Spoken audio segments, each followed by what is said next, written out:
Bincang asik bareng Rajak. Halo sahabat Rajak, jumpa lagi dengan saya Margin sebagai host dalam podcast Bisikin Rajak. Bincang asik bareng Rajak. Di sini kita akan membahas seputar edukasi juga layanan yang ada di Rajak Hospital Purwakarta. Sahabat Rajak bisa pantengin terus podcast ini dalam channel YouTube kami di Rajak Hospital Purwakarta. Dan juga jangan lupa buat like, komen, dan subscribe. Juga tekan tombol loncengnya ya. Kali ini kita kedatangan dokter spesialis urologi yang berpraktik di Rajak Hospital Purwakarta. Sahabat Rajak, mau tahu siapa? Yuk kita langsung kepoin aja. Halo dokter, assalamualaikum dokter. Gimana kabarnya dokter? Alhamdulillah baik. Oke, sahabat Rajak. Kita kedatangan seorang dokter spesialis urologi yang berpraktik di Rajak Hospital Purwakarta. Dokter, punten, boleh memperkenalkan diri dulu dok ke sahabat Rajak? Ya, assalamualaikum warahmatullahi wabarakatuh. Halo sahabat Rajak. Izinkan saya memperkenalkan terlebih dahulu. Nama saya Dr. Joko Anam Suryawan, spesialis urologi. Saya praktek di Rumah Sakit Rajak Purwakarta. Baik, dokter. Kali ini kita akan membahas seputar batu saluran kemih, ya dok ya. Mungkin sahabat Rajak juga banyak yang ingin tahu dok, apa batu saluran kemih itu sendiri dok? Ya, baik, terima kasih. Untuk batu saluran kemih itu adalah batu yang ada di saluran kemih kita, ya. Artinya itu timbul dari endapan-endapan mineral yang terdapat di urin kita, ya, mengendap di saluran kemih, bisa di ginjal, bisa di saluran ureter, bisa di kandung kemih. Nah, itu saluran kemih kan mencakup di tiga itu ya secara umum ya, ginjal, ureter ataupun saluran kemih. Kalau ada batu di situ, maka kita sebutnya batu saluran kemih. Kalau batunya ada di ginjal, kita sebutnya batu ginjal, ya. Kalau batunya ada di ureter, kita sebutnya batu ureter. Kalau batunya ada di kandung kencing, maka kita sebut batu kandung kencing atau batu di buli-buli. Oh, baik. Nah, kalau misalnya untuk gejalanya sendiri dok, misal kita yang sering dirasakan sama pasien-pasien ini, kalau misalnya memang ada batu di area tersebut, apa dok gejalanya? Ya. Untuk gejala-gejalanya sangat bervariasi ya, dari tanpa gejala, ya, bisa tanpa gejala juga bisa, atau yang paling sering untuk batu-batu yang di ginjal ataupun ureter itu dia sakit pinggang, ya, sakit pinggang. Kemudian, nah, sakit pinggang itu juga tergantung posisi batunya. Kalau misalkan posisi batunya ada di ginjal, dia kadang sakit pinggangnya nyeri-nyeri tumpul gitu ya, nyeri tumpul kemang-kemang gitu. Tapi kalau misalkan batunya itu ada di ureter atau di saluran ureter, dia kadang nyerinya nyeri kolik ya, nyeri hebat di pinggang ya, sesuai dengan letak batu di mana. Kalau batu di ureter kanan dia akan nyeri di kanan, batu di ureter kiri dia akan nyerinya di kiri ya. Kemudian menjalar ke perut bagian depan ya, menjalar ke perut bagian depan. Kadang bisa menjalar ke selangkangan atau lipat paha, atau bisa juga menjalar ke skrotum ataupun ke vagina untuk perempuan ya. Untuk batu yang di ureter kalau misalkan kita pas mengalami kolik ya, nyerinya seperti itu. Kemudian bisa lagi gejalanya hematuria atau buang air kecil bercampur dengan darah ya. Bisa makrohematuria yang jelas kita lihat dengan mata telanjang ya.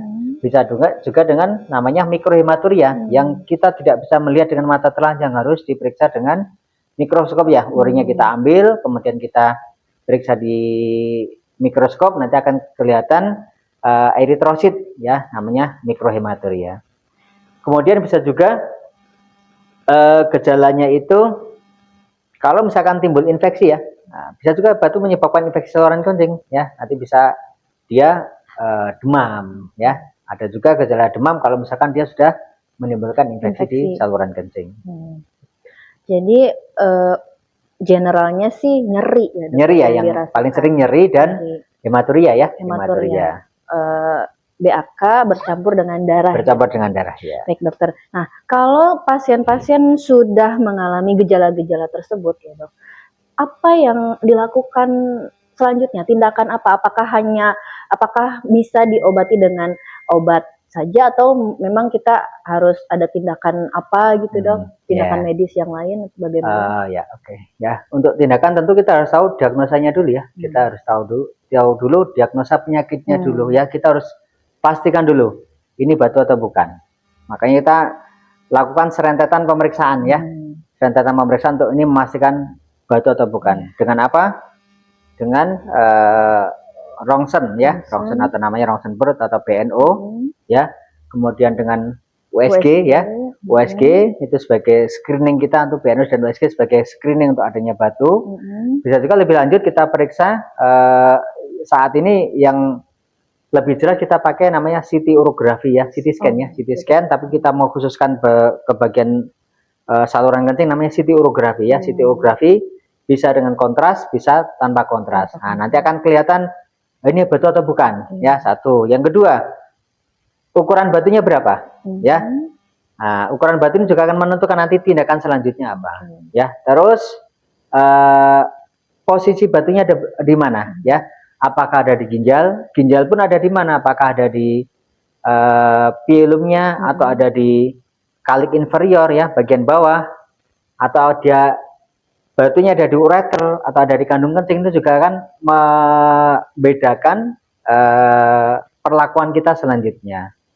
Kemudian dengan CT scan kita juga bisa melihat kekerasan batunya nih ya, kekerasan batunya. Ya, kekerasan batunya kira-kira berapa nih? Kita sebut dengan namanya Hounsfield unit ya. Batunya keras atau tidak? Kalau batu yang nggak terlalu keras ya, mungkin kita ESWL bisa. Tapi kalau batunya keras banget ya, mungkin perlu tindakan yang lain. Gitu. Nah, kalau pasien tersebut sudah dilakukan pemeriksaan penunjang tersebut, kemudian kita sudah mengetahui bahwa memang ada batu. Nah, itu ada tindakan lanjutannya, dok? Ya, tadi ya ada. Ada ya, juga setelah. Ada tindakan lanjutannya. Nah, itu biasanya tindakan apa, dok? Apakah operasi atau mungkin ada tindakan yang lain? Karena kan kita tahu sahabat Rajak pasti kalau mendengar kata operasi kan takut ya gitu. Nah, itu gimana, dok? Ya, jadi untuk manajemen batu itu tergantung dari yang sedikit saya sebut tadi di atas ya, di depan tadi ya. Ukuran batunya berapa, terus posisinya ada di mana, terus kekerasan batunya, terus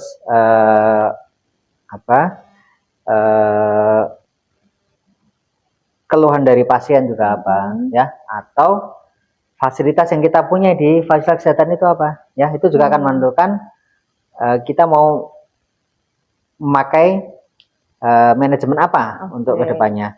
Kalau misalkan batunya batu-batu yang kecil ya, batu kecil tanpa keluhan ya, batu kecil biasanya di bawah 5 mili ya, di bawah 5 mili dia tanpa keluhan apa-apa, pasien tidak nyeri, kemudian tidak ada infeksi saluran kencing karena batu itu ya, biasanya kita kita observasi saja ya, kita observasi saja, pasien banyak minum ya, 2-3 liter satu hari, kemudian memperbaiki pola hidupnya ya, konsumsi garam dikurangin, kemudian konsumsi makanan-makanan pembentuk batu juga dibatasin ya. Itu cukup dengan itu saja sebenarnya kalau untuk batu-batu kecil.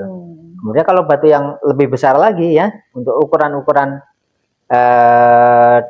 di bawah 20 mili ya atau 2 cm, nah mungkin bisa kita lakukan tindakan ESWL ya, bisa kita lakukan tindakan ESWL.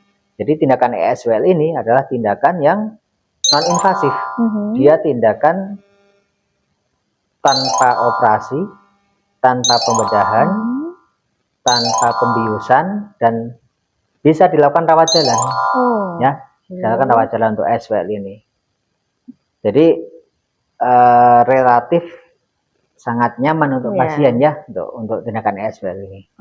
Kalau batunya ukurannya lebih besar lagi ya, di atas 2 cm atau di atas 20 mili, ini agak susah atau tidak bisa dilakukan tindakan ESWL. Biasanya kita perlu tindakan yang lain ya, apakah operasi pembedahan terbuka atau PCNL ya, percutaneous nephrolithotripsy ya. Jadi kita masukkan alat lewat pinggang, ya, masuk ke ginjal, kemudian batunya dihancurkan, terus batunya dikeluarin, ya. Atau bisa juga tindakan namanya RIRS, retrograde intrarenal surgery. Jadi kita masuk ke kandung kencing, ya, masukin alat lewat ke kandung kencing, masuk ke ureter, masuk ke ginjal, nanti batunya dipecahkan di ginjal, ya, dengan bantuan laser, ya, itu namanya RIRS. Jadi memang banyak ini ya, banyak metodenya ya. Untuk di kandung kencing juga gitu ya. Untuk di kandung kencing, batu kandung kencing untuk ukuran yang tidak terlalu besar ya, di bawah 20 mili mungkin atau di bawah 25 mungkin ya. Kita bisa lakukan tindakan litotripsi, diteropong ya, diteropong, batunya dihancurkan ya. Di ureter pun gitu ya. Untuk batu yang tidak terlalu besar di ureter kita masih bisa dilakukan tindakan ureteroskopi ya, diteropong. Masuk alat lewat kandung kencing, masuk ke ureter, ketemu batunya dihancurkan. Gitu. Ya, jadi sangat bervariasi untuk tindakan batunya, tergantung dari apa? Tergantung dari ukuran batunya, tergantung dari posisi batunya, tergantung dari kekerasan batunya. Itu yang harus kita pertimbangkan dalam manajemen batu. Ya. Baik. Memang ternyata bervariasi. Nah, ini menarik. Pada saat tadi dokter salah satunya menjelaskan bahwa ada tindakan non-invasif ya dok, seperti ESWL. Nah kebetulan juga sahabat Rajak, di Rajak Hospital Purwakarta kami sudah ada fasilitas ESWL ya, dok ya. Oke, dokter tadi dokter bilang ada ESWL ya dok ya. Nah mungkin sahabat Rajak juga ingin tahu dok, ESWL itu apa sih dok? Nah, tadi dokter menyebutkan bahwa SWL ini adalah kita dipasang alat seperti ditempelin, kemudian itu adalah yang menghasilkan gelombang kejut. Nah, kalau kita mendengar kan kayaknya panik gitu kan. Nah, itu menimbulkan nyeri nggak sih dok? Oh ya, SWL ya, SWL. Jadi SWL itu kalau kita panjangkan namanya